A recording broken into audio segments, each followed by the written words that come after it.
You think you know what sleep is supposed to look like, but for most of human history, you probably would not have been able to fall asleep at all.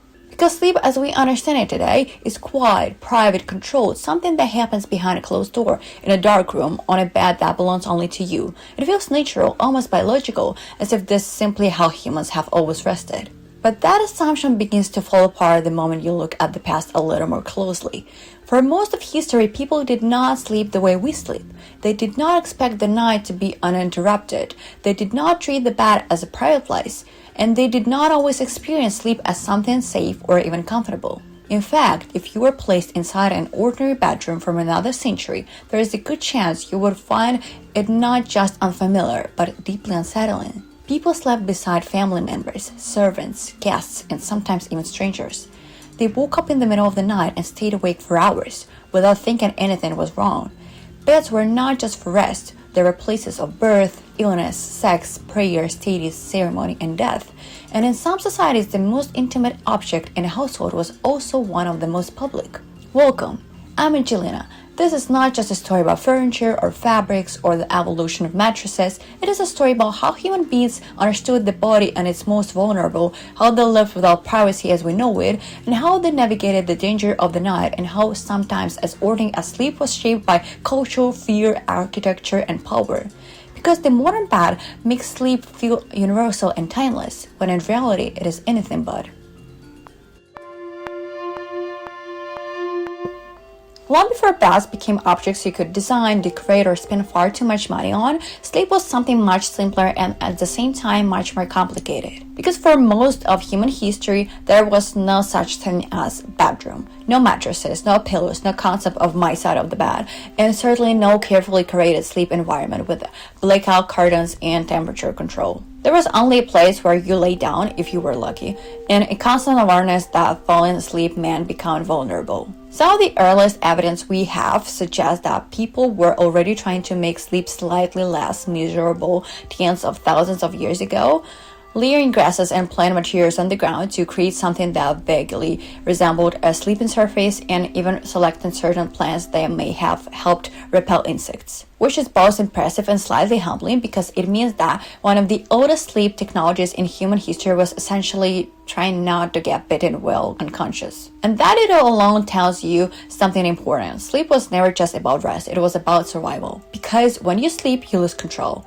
You cannot defend yourself properly, you cannot run, you cannot react quickly, and for early humans that made night one of the most dangerous parts of the day. So sleep was fairly deep in the way we imagine it today. It was lighter, more fragmented, and very often social. People slept in groups, not because it was cozy, but because it was safer. More bodies meant more warmth, but it also meant more awareness. Someone would wake up if something moved. Someone would hear if something approached. Sleep in that sense was not an individual experience. It was something closer to a shared state of partial awareness, where the boundary between being asleep and being alert was never entirely clear. And this is where our modern idea of sleep already starts to feel slightly unrealistic. Because today we're taught that the ideal sleep is uninterrupted, silent, perfectly controlled, and entirely private, as if the human body is designed to shut down completely for 8 hours in a sealed environment. But for most of history, that would have been a terrible strategy. If anything, the safest way to sleep was to remain just aware enough of the world around you to wake up when something went wrong. Which also means that the modern expectation of perfect unbroken sleep might not be as natural as it feels. It might simply be the result of living in a world where, for the first time, we are relatively safe while unconscious. Now, once humans began to feel even slightly more secure, something interesting started to happen. They began to change not just how they slept, but where they slept, and eventually what they slept on. Because at some point, the ground stopped being enough, and the first versions of what we would recognize as a bed began to appear. The earliest beds we know of were not designed for comfort in the modern sense, and they were certainly not designed for privacy. In many cases, they were designed to elevate the body, literally, lifting it off the ground, away from insects, dirt, and cold, but also in a quieter way, lifting it in a different kind of meaning. In ancient Egypt, for example, beds were already carefully constructed objects, often with woven surfaces and even headrests, not soft pillows, but rigid supports for neck. which from modern perspective looks deeply uncomfortable, but from their perspective made perfect sense. Comfort was not the only goal. Order, symbolism, and even the position of the body mattered. And more importantly, beds were not just for the living.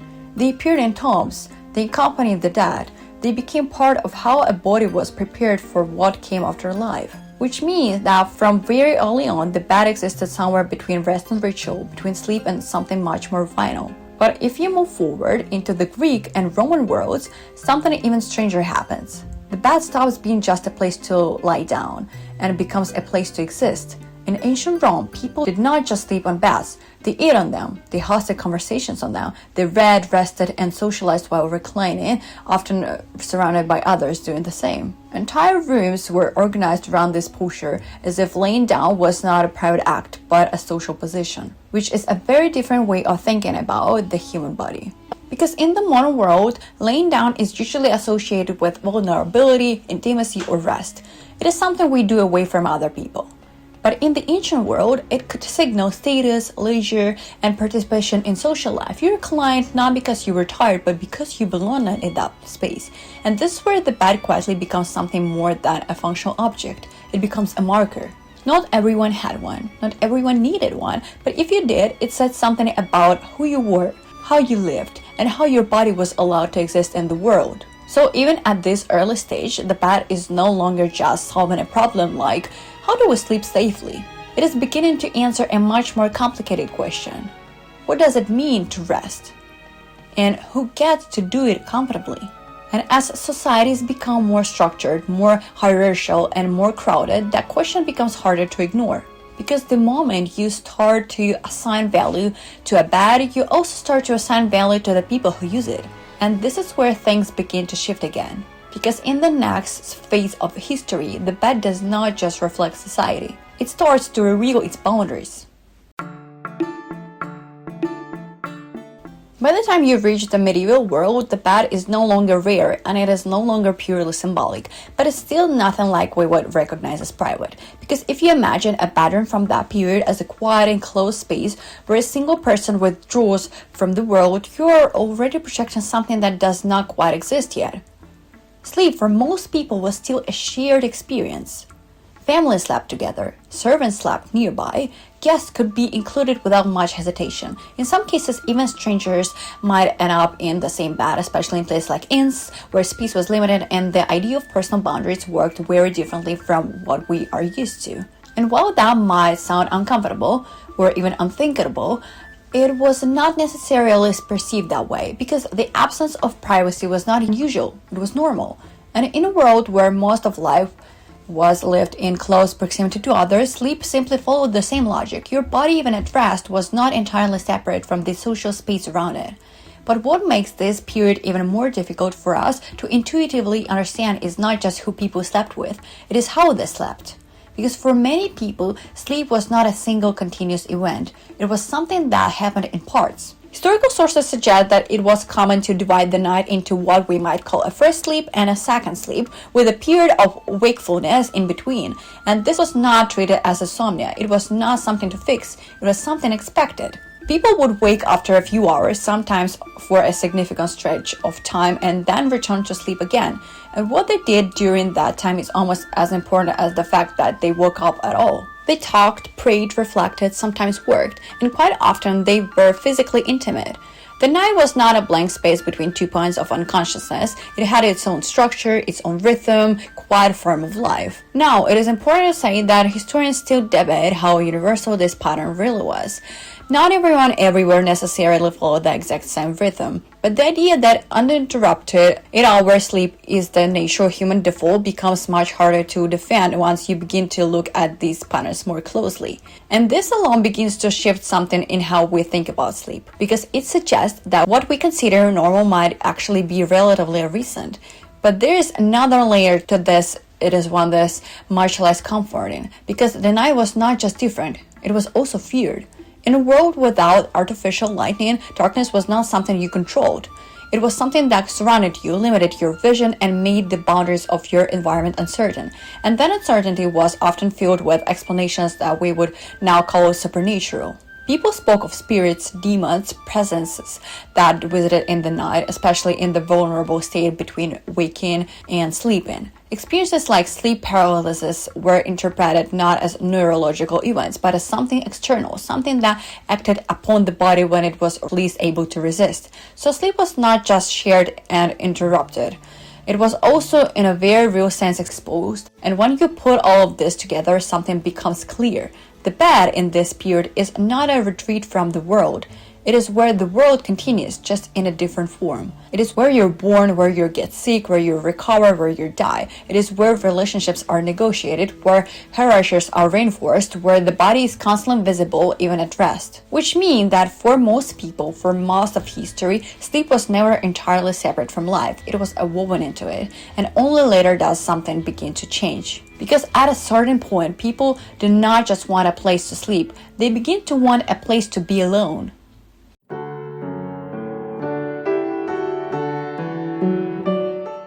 At some point, and quite slowly, almost reluctantly, something begins to change. Not in the human body, not in the basic need for sleep, but in the idea that perhaps, just perhaps, you might not want to do it surrounded by half the people you know. Because as we move into the early modern period, the bed starts to transform again, but this time not into something more social, more visible, or more symbolic, but into something that begins to close itself off from the world, as if people are experimenting with a new and slightly radical concept, being alone. And this is where things become unexpectedly architectural.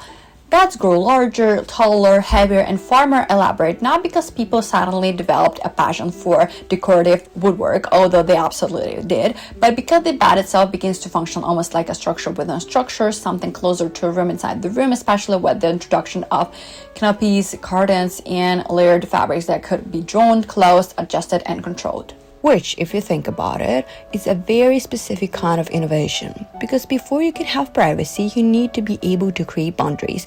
And before you can create boundaries, you need materials that can simulate walls where there are none. And that is exactly what these beds begin to do. They do not just support the body, they separate it. Not perfectly, of course, and certainly not for everyone, but enough to introduce a new possibility that sleep might not always be a shared experience. And with that possibility comes something else. Comfort, in a more recognizable sense, starts to matter. Mattresses become more layered, more intentional, sometimes absurdly so, filled with combinations of straw, wool, feathers, and whatever else could be arranged into a hierarchy of softness, stacked in weight that occasionally resulted in beds so tall that getting into them required steps, which is either a sign of luxury or a design flaw, depending on how generous you are feeling. But even that detail is revealing.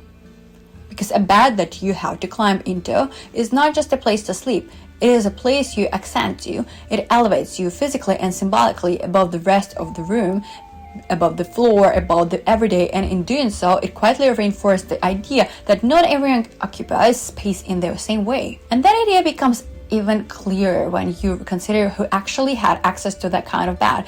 Because while elites were surrounding themselves with textiles, curtains, and layers of carefully constructed softness, many others were still sleeping in shared spaces on simpler arrangements with far less control over who was nearby or how the night unfolded. So even as privacy begins to emerge, it does so unevenly, selectively, and very much along the lines of status. Which means that the invention of privacy is not just a cultural shift, it is also a privilege. And yet, once the idea exists, once it becomes possible to imagine sleep as something separate, enclosed, and partially hidden, it does not stay small, it expands. Because it turns out that once people experience even a little bit of separation from the world, they tend to want more of it. And that desire does something interesting to the bed. It does not make it disappear into the background, it makes it even more important. Because now the bed is no longer just where you rest.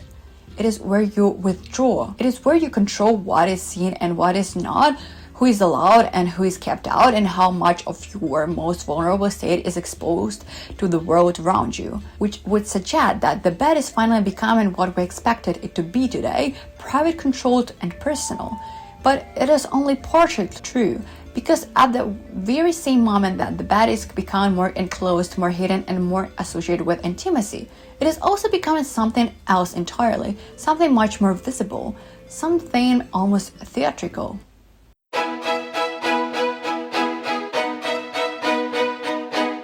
And just when it seems like the bed is finally becoming private and close, protected, gently hidden behind layers of fabric and intention, it suddenly reappears in one of the least private places imaginable, at the center of power. Because in early modern courts, especially in places like Palace of Versailles, the bed does something that feels almost contradictory to everything we have just established. It becomes public again, but this time not out of necessity and not because people lack space, but because visibility itself becomes a form of control. And nowhere is this more evident than in the daily rituals surrounding figures like Louis XIV, where the waking up and going to sleep were not private biological events, but carefully staged performances attended by members of the court, each with their own positions, role, and level of access, as if observing someone exists was itself a privilege to be disturbed.